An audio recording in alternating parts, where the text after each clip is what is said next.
So, welcome everyone to Julia Weder's presentation for her Ocean Path Fellowship. So, a bit about Julia. Julia attended Queen's University, attaining a Bachelor of Science specializing in environmental biology. Julia spent her childhood moving every half year between Vancouver and Haida and went to Ontario for university. Julia was so excited for the chance to return home this year with a purpose. So, a bit about Julia's initiative. Over the past 9 months, Julia has supported after school environmental and social justice groups with high school students on multiple communities on Haida, such as Skidegate, Queen Charlotte, and Masset. She's had a full year of lessons about youth engagement and has relearned the joys and challenges of living in this remote, unique island community. I'm extremely excited for all of you to learn about Julia's initiative. I've had the privilege and honor of getting to know her over the cohort season with us, and she really is just one of the most beautiful, passionate human beings, and so you're going to have a wonderful time with her. Just a quick housekeeping rule to that throughout Julia's presentation, we encourage you to make comments and ask questions in the comment section of either Zoom or the Facebook live stream. I'll be watching these feeds and collating comments and questions, and at the end of Julia's presentation, I will moderate a 15 to 20-minute Q&A, and I will pass the virtual microphone to Julia. Awesome. Thanks so much, Sal. You and the other fellows have really been lifesavers throughout this year, and I'm so grateful. And welcome to everyone who's joining today. So I'd like to thank the Haida for having me live, love, and grow on their land. I'm currently speaking from my home in Queen Charlotte, or Dajangids. And pausing and reflecting has been really vital to my life and my role here as I think about my assumptions, my actions, and my responsibilities as a settler on Haida. So today I'll explain how I got here, what drives me to do this work, some major learnings, and the deepest impacts on me and on my community throughout my fellowship. So I was born in Vancouver and spent part of the year on Haida throughout my childhood since age 3. And after moving away for school, I honestly wasn't sure I'd ever come back with a purpose. Just 2 years ago, I was thinking, well, I suppose the next logical step after a biology degree is more biology degrees. But then I realized there are so many other ways I can work towards creating a stronger community. Biology teachers, if you're watching this, you're great. It's not you, it's me. Essentially, my entire outlook changed once I learned how power works in society and about the systemic roots of our current global crises. And throughout my growth as a leader before the fellowship, I gained so much confidence from people who simply believed in me and from a community I felt supported in. And so my goal with the fellowship then was to offer those opportunities for growth and connection to other young people and to help build their agency in the climate justice movement. Fellowship training equipped me with tools for thinking about everything from self-care to approaches to community development to power and privilege. And it provided me with a network of really beautiful people to ride the ups and downs with. So, why youth? Youth are coming of age in a world they're told is falling apart or too broken to fix. Their voices are often dismissed, they don't hold formal political power, and there's this huge burden of ecological collapse and economic and racial inequalities that make life really difficult and are causing widespread anxiety. However, I believe that when youth are genuinely trusted and take up space and discover a history of people just like them in the past who brought about change, that's when personal empowerment begins to take hold. So my focus for this initiative and my community focus was Haida and non-Haida high school aged youth from across Haida. Youth on the island are generally cut off from a lot of mainland and urban opportunities and resources. And these young people come from a diversity of backgrounds. They carry really unique life experiences and gifts. So a brief timeline from August to October 2019, my primary focus was getting a good sense of the local picture around youth engagement and really building relationships. In October, I had my first meetup with environmental youth groups in the south and north of the island, in Dajangids and in Masset, and they continued regularly after that. And we'd share snacks, we'd brainstorm ideas with post-it notes flying around, play games and energizers, and make buttons and posters. I helped guide discussion and bring the food, while the youth steered the group's ideas and action plans from the front seat. So I also amplified what youth were saying and doing in the community through online platforms. So we published articles in the local paper, we held a clothing exchange, poster making and baking in solidarity with the Wet'suwet'en, and I coordinated youth activities at Hitakanina Koyasnai, the Skidegate Youth Center. That's where I connected with community members to help share cultural knowledge and skills. Some key learnings. Wow, I learned a lot. These teens taught me so much. And I want to focus on 3 key learnings: trust, joy, and Haida law. First, trust. Putting your trust into someone can elevate them to a place they couldn't have gotten to without that external source of belief and expectation.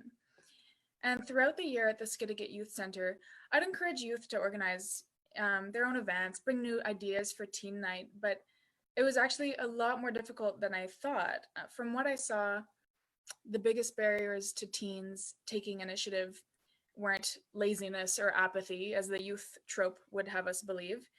It's self-doubt, anxiety, shyness. And so my most important tool became trust building. Me, no frilly stuff, just me infusing someone with my belief in their potential. One young person had amazing ideas, but felt inadequate. She felt incapable of carrying them out. And so my initial instinct was reason. Of course you can do it. Look, step 1, 2, 3, easy, voila, let's do it. But she looked at me and said, Julia, that's not what I mean though. I'd embarrass myself. Nobody likes me. And so I learned to shift my perspective. You can't reason with self and socially imposed mental barriers to action. It's really a slow, beautiful process of empathy and connection. And so I responded, that sounds really tough. Let's chat about it. Second, joy. Activism shouldn't feel like a burden. To be long lasting, it should be joyful and nurturing. And that was a huge lesson. So our first couple of meetings in Dajinkids, we set up in a location that made logistical sense, but it just wasn't conducive to creating comfort, intimacy, laughs. There were kids running around, a TV blaring, hard plastic chairs. And so the next week I hosted a meetup in my own living room, and we cooked pizza, we played games, made an action plan. And there was this tangible shift in belief and excitement about what we were doing. The teens really showed me that creating good memories together is not investing time into fun for the good of productivity. It is productivity. Joy should be the basis for our organizing, because it's the easiest way to create an inclusive, sustainable community. Joy really lets us transform activism from a blip in our schedule to an everyday practice that feeds us. And finally, a third major lesson revolved around living and acting according to Haida law. So I've learned many lessons over the course of the year through conversations, community events, beach walks, and mistakes that have really helped me gain a deeper appreciation for what it means to live on Haida land. It's profoundly shifted the principles that guide my action, because here Haida law should guide our actions. It forms the basis of the philosophies of schools and workplaces.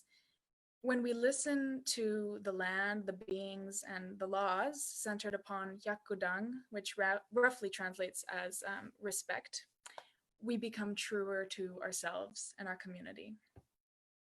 So building trust, facilitating joy, and practicing the laws of the land were major themes of my year, and no doubt will be for my life. So personally, integrating into this community and stretching my leadership experience feels like I've jumped into this ocean of seaweed and pebbles and crabs, and it's turbulent and salty, but somehow I always know it's safe. I know the waves will keep me afloat. And so I'm starting to build my boat and get a feel for the currents, orient myself more clearly.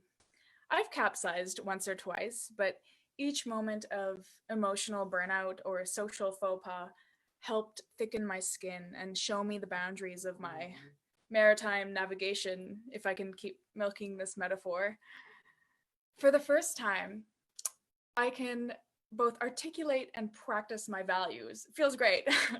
And I can clarify what kind of leader I want to be. And that meant discovering challenges, confronting deep rooted tendencies to seek approval and avoid conflict, things that prevent me from feeling confident in what I do. By the end of the year, I was fighting against the notion of being busy as a badge of honor. I learned to make sure I take time to connect to nature, read, cook, do art. I can't build a genuinely happier world if I don't craft myself a life of balance and connection. Most impactful of all, the land and people of Haida are teaching me so much about reciprocity, gratitude, courage, resilience.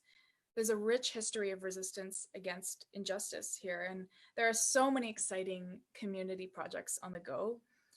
I've been so humbled to build beautiful relationships with elders and knowledge holders and to take part in Haida language classes and community events.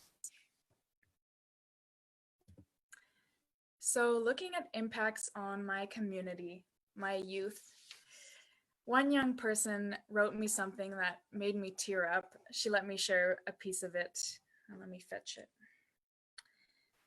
Julia, you make me feel better when I'm sitting with you. I love that you teach me new things and get me to do things that I wouldn't have done by myself. You always make me feel better about myself. Aww. But seriously, it was such a gift to get to know these inspiring young people. From our workshops and meetups, youth developed a stronger support network. They learned more about how to take action, and they built leadership skills by facilitating activities and events themselves. Through local articles, posters, and online media, the Haida Youth Action platform that we used showcased youth-led actions across the island. And I think that really affirmed to the community what the community already knew, but the power and drive of young people in creating change.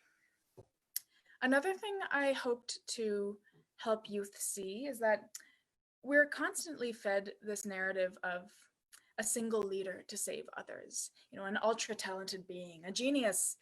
And I certainly believed that at one point. And that ideal can prevent us, many of us, from feeling like we belong in a movement or have anything special to offer to it. Whereas in reality, most meaningful change in the world is done by average people, you and me, acting collectively out of genuine care for our community. So over time, I expect youth initiative to build and to butterfly as they continue to grow with their newfound networks and confidence. So 9 months ago, the fellowship gave me the enormous gift of purpose, tools, and support for me to strengthen the youth in my community and navigate the wild waters of leadership development. And now, 1 year later, I still get daily jolts of joy and gratitude for all that I'm gifted while living here on Haida. And I feel a deep, lifelong commitment to this community. So I ain't going anywhere soon. Moving forward, I'll continue within and outside the Skidegate Youth Center to create opportunities for local youth to strengthen their cultural identity and self-confidence. And as the new school year gets started in September, I expect that the youth groups in Masset, Dajingids, and Skidegate can hit the ground running. We'll see how COVID affects that, but we'll figure it out together. So today I shared a bit about what drives me to do this work and 3 key learnings, really perspective shifts around trust building and youth engagement, joyful activism, and Haida worldview. I shared some personal growth and challenges I experienced as a leader and a peek into how youth shared their visionary compassion and enthusiasm. Collective enthusiasm for a better world that we know is possible. Thank you so much. Adam, Victoria, JP, all my co-fellows, the Pathy Family Foundation, the Cody, my community partner, Beng Favreau, friends and family, elders, and the youth that have enriched my life, Hawa, so much. Happy to answer questions now.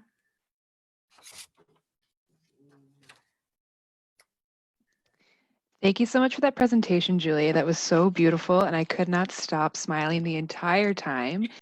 We have a question here from Zoom from Sophie. I don't know if Sophie would like to unmute your mic and ask this question directly to Julia. Oh, I think I got it. Okay. Perfect. Sorry, it takes time. Julia, great presentation. Really, thank you so much. And sounds fantastic what you were doing. And so my question is, I'm really interested if you could give us maybe a couple of concrete examples of what the youth-led actions were. And then you particularly said, which I thought was really terrific, that you were basically facilitating, but the meetings or workshops were youth-led.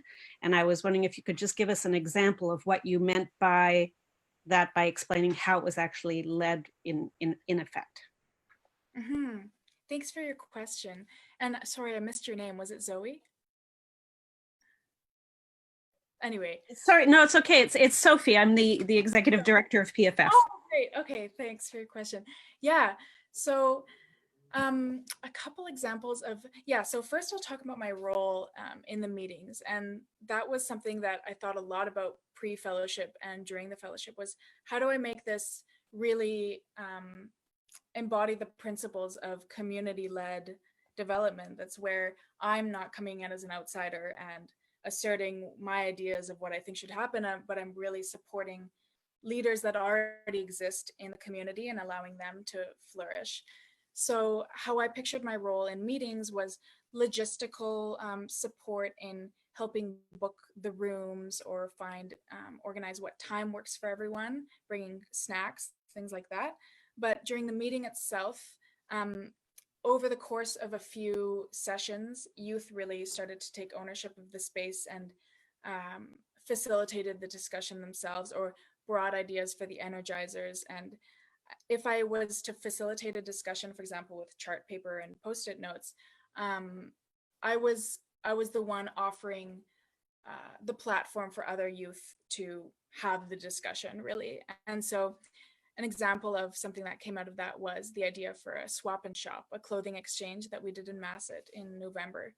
And yeah, that was completely their initiative. It was incredible. They said, we want to really promote repurposing and reusing and creative ways of using our clothing and materials in the community to be self-sufficient. So I helped them find, how can we find resources for this? Should we apply for a grant? Who are the major stakeholders? How should we promote? And then they were the ones who made all the posters and spread them around town. So that's kind of how things went.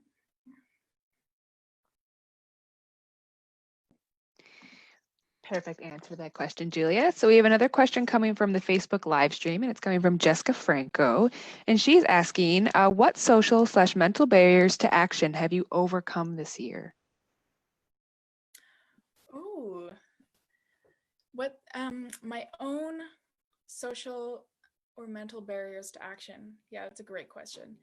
Well, one, I think something that is a challenge for me personally is feeling like, probably for a lot of new leaders and a lot of change makers in general, is feeling like my voice and my role is valid in whatever community I'm trying to engage with. And there's this constant tension between assertiveness and not wanting to push yourself too much and take up space or power that you shouldn't have, that's unequally distributed. And so one barrier that I am working on overcoming is balancing, really trying not to worry so much about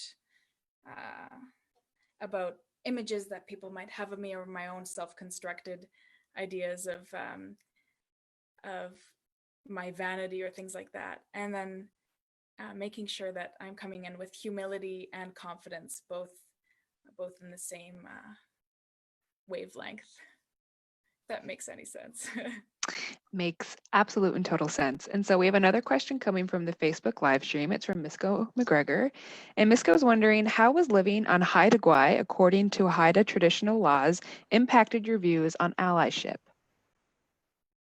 That's a great question. Thanks, Misco.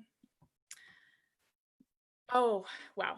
Yeah, living here has really deeply changed the way I view allyship. And to be completely honest, before this year, I was pretty ignorant about what it really means to be a settler on Turtle Island, and specifically on Haida Gwaii, and what responsibilities are tied to that. And so growing up on Haida Gwaii, I wasn't really aware all the time. You know, I thought, oh, you're good. I'm learning Haida in school. Cool. This is all fun. But it's really coming back with adult eyes that's allowed me to gain a deeper understanding of the nuance of history here, and ancestry and social dynamics and customs that are deeply ingrained in the well-being and the interactions of people here. So, and how that translates into my project is I really make time and make sure to reflect on whose voices I'm empowering, and what barriers there might be to some people who might not be at the table. And so I really tried to focus this year, and am trying in the future as well, to empower Haida voices as much as possible. Beautifully said. I'm just going to open it up here in the Zoom. If anyone here who is currently listening and watching has any questions directly for Julia that you'd like to ask her. Oh, we have a big one in the chat from Anthony. Anthony, I don't know if you want to ask Julia this question directly too, or I could read it from the chat. No, I can read. That's fine. Thanks. Yeah, so you're working primarily with youth in Haida Gwaii. So I'm just curious about any reflections you have on the dynamics of the intergenerational dynamics of change within the community. I mean, where you're dealing with youth, but of course there's adults, otherwise known as parents and others. And then there are elders as well, and maybe there are other subsets in there. And I'm just curious what reflections you have around that particular dimension of your work. Thanks, Anthony. That's a great question. One realization I had upon coming back to Haida Gwaii from an urban or a university context was that there's a completely different treatment or understanding or respect given to youth here because of Haida worldview and values infused in the community. And that intergenerational piece, youth are seen really as the carriers of the future, you know? And so there's this high importance and respect put into knowledge and skills that are transferred downwards. And what I found during the year was whenever we opened up workshops or events to community members, parents and elders as well were so keen on just coming in and listening to the youth. You know, they didn't want to assert themselves too strongly or say, you know, give their opinion. They were really there to see the youth flourish, and that was something I hadn't seen in a lot of contexts before coming to Haida Gwaii. And so when we met, of course, yeah, that's a good question too, because when we were meeting just us as young people, it's so important to picture this as a community-wide effort, you know, social change, climate justice. What are we trying to do in this community? There's a lot of people older than us who are also working on these. So we made sure to keep those community, that communication really open. That was a fundamental principle of our kind of agreement as a group was, hey, let's keep all these people in the loop and see how we can share each other's resources and skills and work in different areas along a common goal.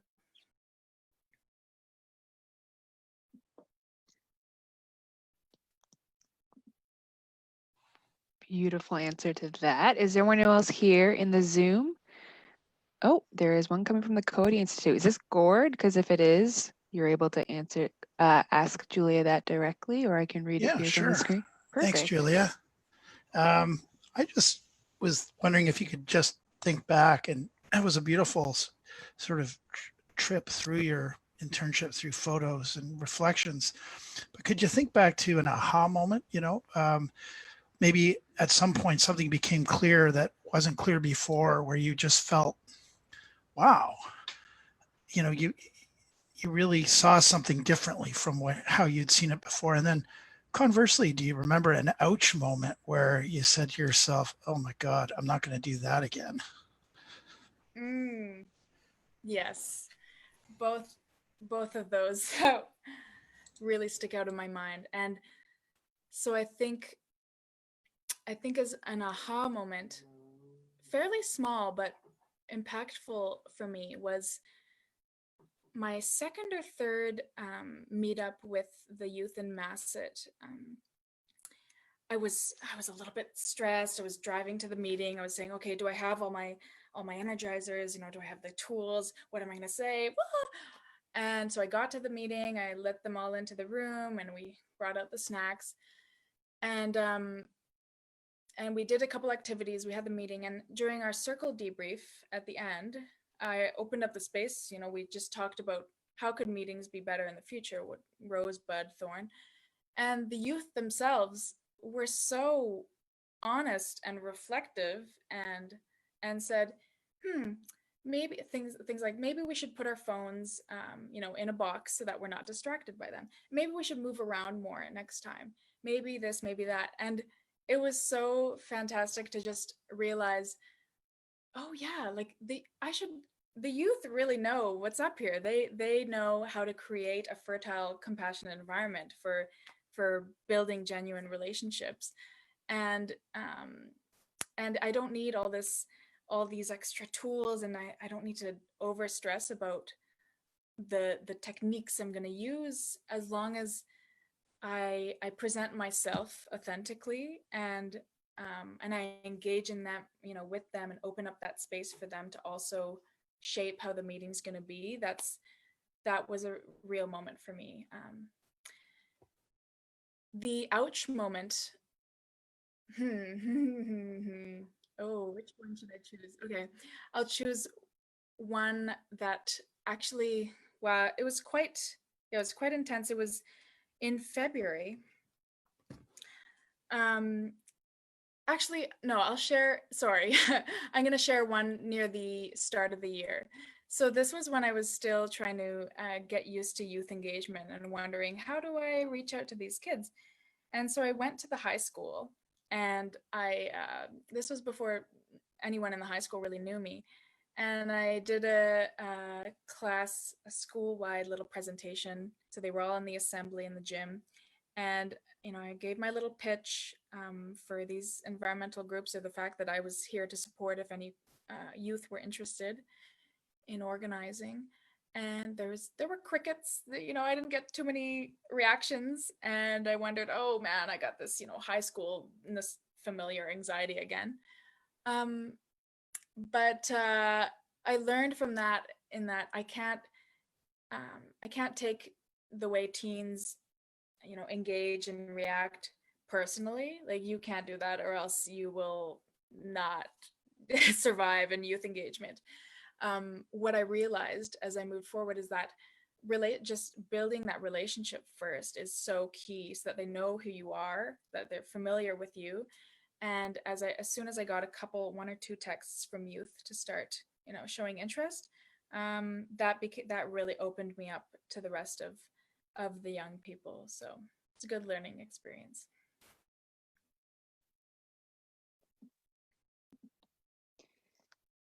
Okay, we have a question coming in from the Facebook live stream. It's coming from Jessica, and she's asking you if you could take this back a little bit to the beginning of your fellowship and on your planning journey, and hear about how food sovereignty and activities surrounding food played into your experience.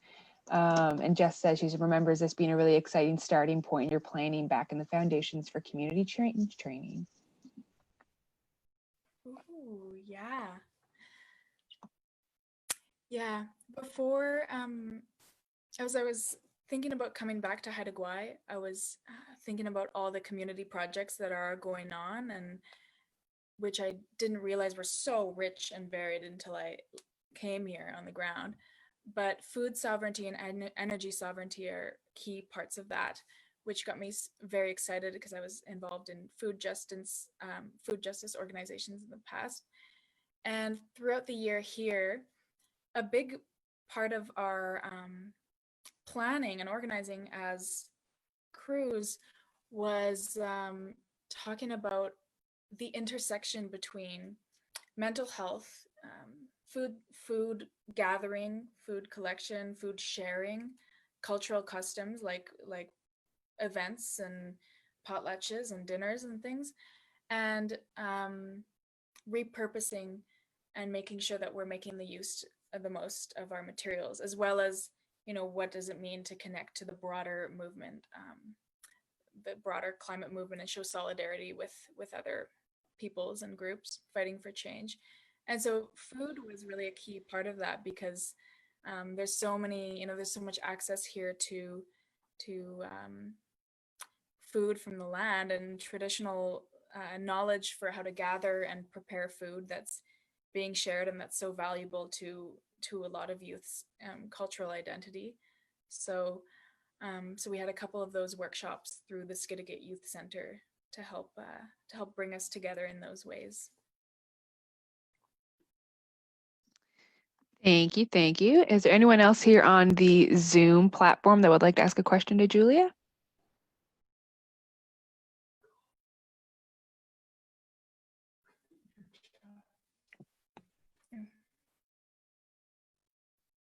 No? Okay, well, I have a question for you, Julia. Oh, nope, there is a question coming in. It's coming from Anthony again. Oh, this was actually the question I was going to ask. Anthony, if you'd like to ask Julia, you can. Yeah, just underline, we did miss Nicole, who flagged earlier on that she did have a question, but I don't know whether she's having problems, these country folk with their rural internet, I don't know. But anyhow, my question was just around the whole wrap up around the COVID-driven pandemic, and whether there was this meant a premature wrap up of the project, or whether it impacted on how the thing wrapped up, the relationships, the youth, the experience, and your own reflections. And just wondering, was it a downer, or was it something that was easily managed? Whatever. So. Yeah, the COVID question was a big one, and I remember we had our last meetup in Masset, I think right before lockdown. It was early March or mid-March, and then we realized, oh, we can't be doing that for a while again. And so it definitely drastically shifted, not only logistically how we could meet. We started trying to communicate just online, but it also shifted our priorities in terms of community mobilization and mutual aid, and making sure everyone was accessing proper mental health resources and support lines, as well as food security. It was a big issue during COVID too, because there were trails closed, beaches closed, things like that.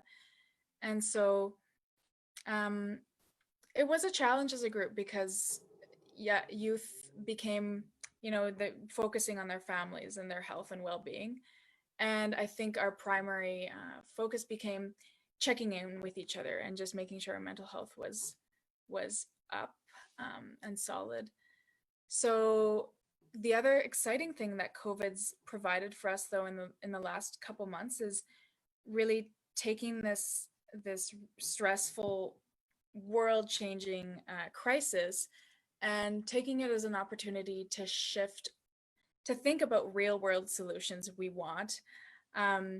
Since normal and business as usual is clearly not working, we've been starting to talk and plan a lot more about local and global changes that we want to see in the way our communities are shaped. So it's been, you know, kind of like anything, good and bad parts of it woven together. Thank you, Julia. And I think Nicole is back now and able to ask her question if she'd like to go ahead. Hello. First of all, thank you so much for your beautiful presentation, Julia. And I'm so disappointed that we won't have you all back here in Antigonish to properly farewell you. But I know you'll be back. Just a question about your group. I was trying to create a picture in my mind. Who are these youth? How old were they? How many sort of showed up? And what were they, male, female, a mix of everything? You know, who were these amazing young people you got to spend your time with? Awesome. Thanks, Nicole. And yeah, that's a good question, because they were the center of this whole project and they gave me so much.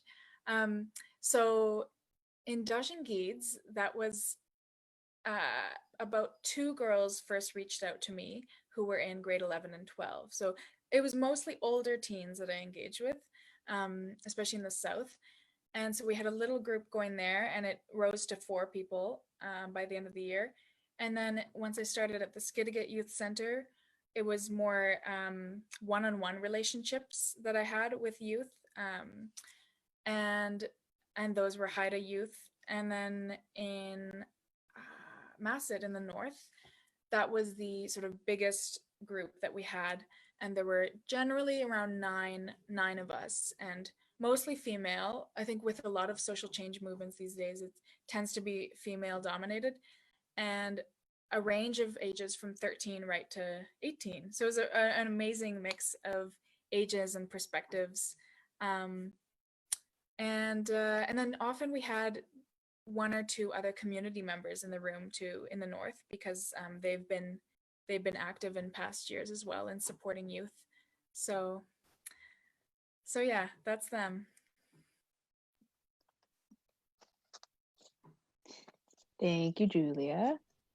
We have a question coming up from the Facebook live stream from David Gillis, and he's wondering, as someone returning with new ideas, how important was it to actually listen and discuss with members of the community before rolling out your project?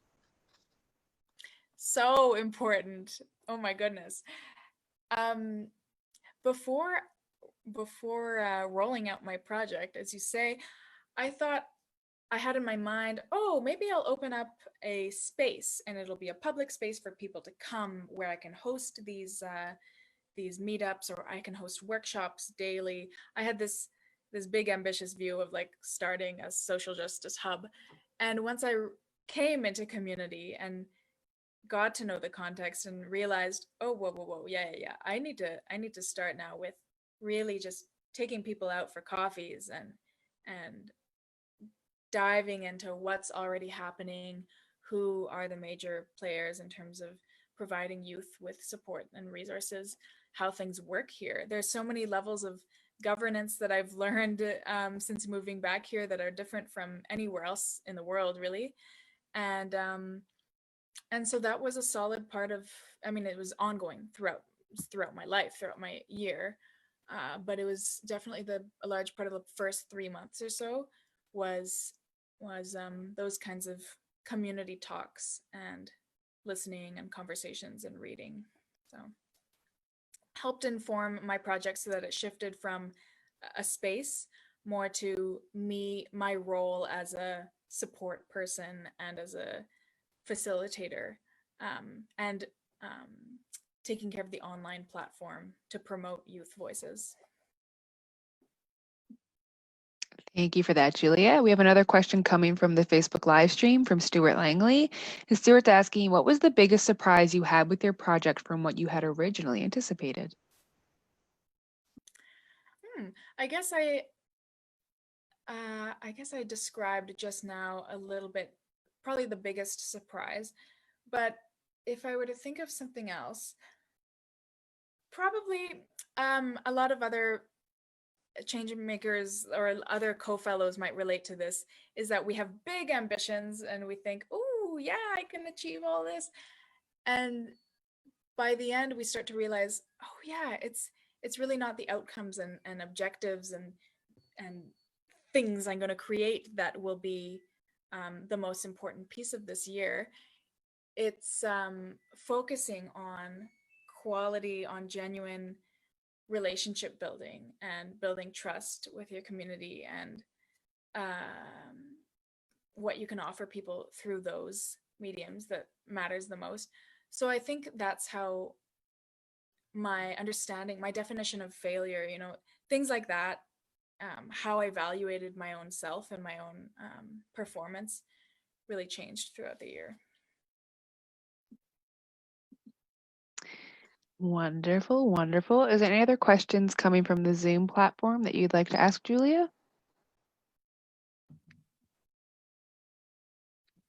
I'll just wait a few seconds so I don't cut anyone off.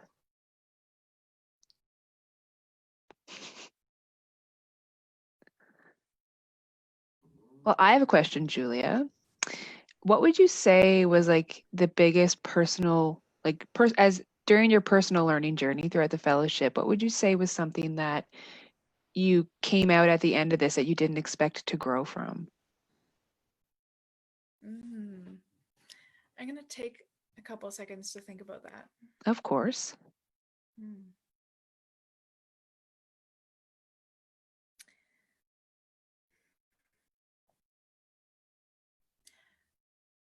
One thing that I think became clear to me, besides what I mentioned in the presentation, making sure to take time for myself and create that sense of balance in the world, is that taking risks and really, nothing happens and you don't grow if you don't take risks. And on paper, I could read that a year ago and say, sure, yeah, I know what that means. But this year I felt like I could really practice it and feel what it meant. And so by the end of the year, once I started reflecting on, how my values have changed, or how my own self-perception has changed as a leader, I think I've developed a lot more confidence that it's going to be okay in the end, and that people are a lot more forgiving and genuinely empathetic and want you to succeed than we make ourselves believe a lot. There's so many things in society and media that make us think that everybody's out to get us and we're in our own little isolated pods competing around against everyone. But that's simply untrue, especially in such a caring community. I was really supported in stepping out of my comfort zone and trying new things, being innovative and creative with the youth, or with my role at the youth center. So there's this Miles Davis quote I really like that I just want to share. It's, if you're not making a mistake, you're making a mistake. I love that. We have a question here in the Zoom chat coming from JP Dobson. I don't know if JP wants to ask this directly to Julia, or I can read it out. Yeah, I can jump in quickly. Hey, Julia, fantastic presentation. My question for you is, what are next steps? And then how do you envision or see your relationship with this community you started evolving, changing, moving forward? Thanks. Awesome. Thanks, JP. Yeah, so the end of the fellowship doesn't mark a drastic change in my lifestyle or situation right now. I'm continuing to live in Dajingids and work at the Skidegate Youth Center to coordinate youth engagement with a small team there. And I'm maintaining relationships with the youth that were part of the environmental groups. In fact, just today we had a message discussion about, hey, how's everybody doing? Do we want to meet up online or give us some updates? And so we're checking in on each other. And I think over the next year, 2 years, I can picture myself, well, I'll still be living here because I intend to continue with this youth center job for a bit. And then, and I intend to also, be there if the youth need me. They'll have a lot more ownership of the clubs and leadership, I think, of them in the next school year. But I'll be a support person and like a bridge builder with community resources that they might want to access. And then down the road, maybe more, maybe some more education or a different position in the community, but definitely still around community projects and engagement. Yeah.